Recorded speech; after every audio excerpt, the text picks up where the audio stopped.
Hello বন্ধুরা, আসছে শীতের জন্য খুবই মজাদার একটা রেসিপি নিয়ে হাজির হলাম। তো এটার জন্য কড়াইতে তেল দিয়ে দিবা, তারপর দিয়ে দেবে পেঁয়াজ বাটা, আদা রসুন বাটা, হলুদের গুঁড়া, মরিচের গুঁড়া আর তেজপাতা দিয়ে এটাকে কিছুক্ষণ কষিয়ে নিবা পানি দিয়ে। তারপর দিয়ে দিবা টাকি মাছ।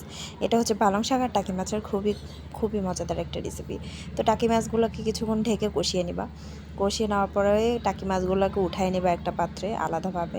আর এ পর্যায়ে দিয়ে দেবে পালং শাক দিয়ে একটু ভালো করে নেড়ে চেড়ে নেবা। তারপর একটু পানি দিয়ে দেবে, দিয়ে ঢেকে দিবা কিছুক্ষণের জন্য। ঢেকে এটাকে সিদ্ধ করে নেবা।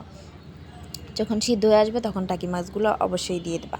আর দিয়ে কিছুক্ষণ নাড়াচাড়া দিয়ে টাকি মাছের ভিতরে যে মশলাটা আছে সেটাকে ছড়িয়ে দেবা। এখন দিয়ে দেবা একটু জিরা গুঁড়োটা অবশ্যই ফ্লেভারের জন্য দিবা, কারণ জিরা গুঁড়োটা দিলে প্রচুর পরিমাণে ভালো লাগে।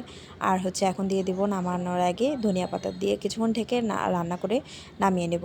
এই রেসিপিটা যে খাইছেন সে বলতে পারবেন যে কী পরিমাণ মজা হয়। আর যদি রেসিপিটা ভালো লাগে অবশ্যই লাইক, কমেন্ট অ্যান্ড সাবস্ক্রাইব করে দেবেন।